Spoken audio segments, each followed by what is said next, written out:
parents ever tell you to stop that nonsense? Or do you have a little brother or a little sister who likes to talk a lot of nonsense? How would you explain that word to someone who asked you what it meant? Nonsense. Hello everyone, I'm Kathleen Pelly. Welcome to Journey with Story. Today's episode is a completely nonsensical poem, meaning it has no meaning and does not really make any sense at all. But it's a very famous poem by a very famous writer called Lewis Carrol, and it's from one of his books called Through the Looking Glass. And the characters are an animal called a walrus, and a man who is a carpenter, that's just someone who makes things from wood. And then there are some little oysters, they're a type of shellfish. But I do have to warn you that some of you might find the ending a little sad. But remember, it's simply a nonsense poem and its only purpose is to make us laugh a little at all the silly shenanigans.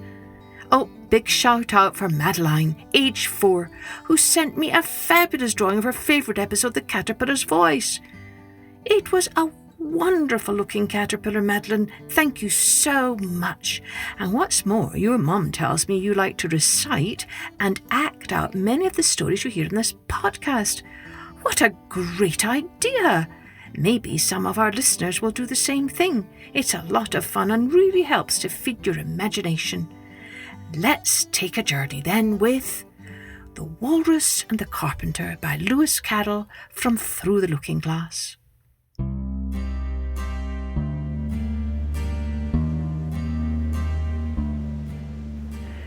The sun was shining on the sea, shining with all his might. He did his very best to make the billows smooth and bright. And this was odd because it was the middle of the night.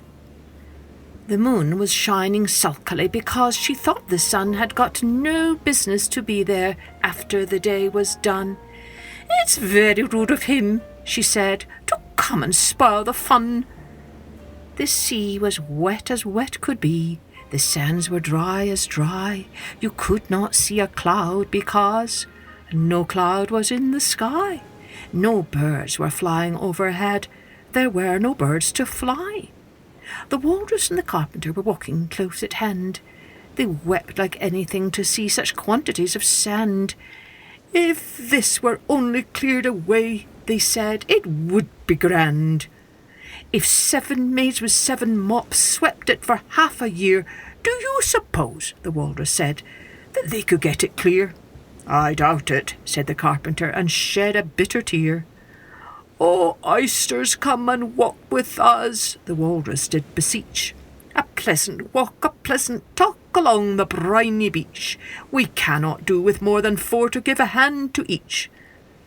The eldest oyster looked at him, but never a word he said. The eldest oyster winked his eye and shook his heavy head, meaning to say he did not choose to leave the oyster bed.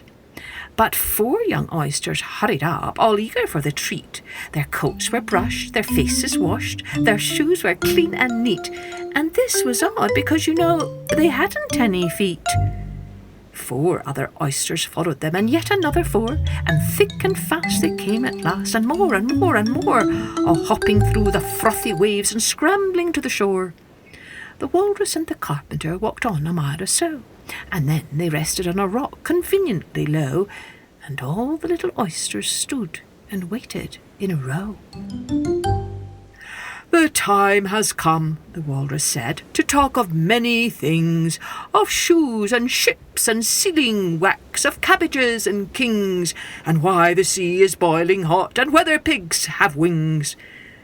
"But wait a bit," the oysters cried, "before we have our chat, for some of us are out of breath, and all of us are fat." "No hurry," said the carpenter. They thanked him much for that. "A loaf of bread," the walrus said, "is what we chiefly need.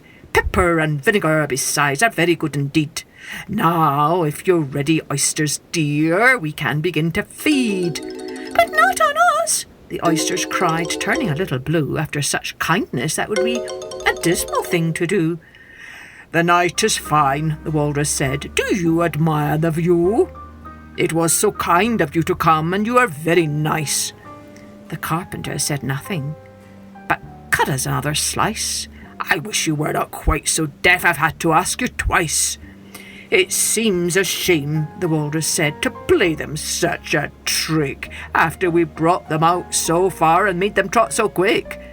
The carpenter said nothing, but the butter spread too thick. "I weep for you," the Walrus said. "I deeply sympathise." With sobs and tears he sorted out those of the largest size, holding his pocket handkerchief before his streaming eyes. "Oh, oysters," said the carpenter, "you've had a pleasant run. Shall we be trotting home again?"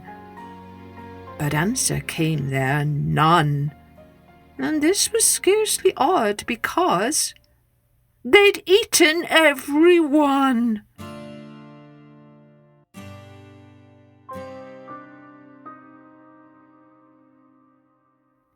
Poor wee oysters.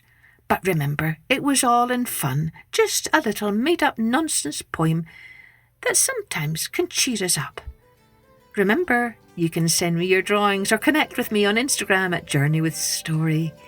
Cheerio then. Join me next time for Journey with Story.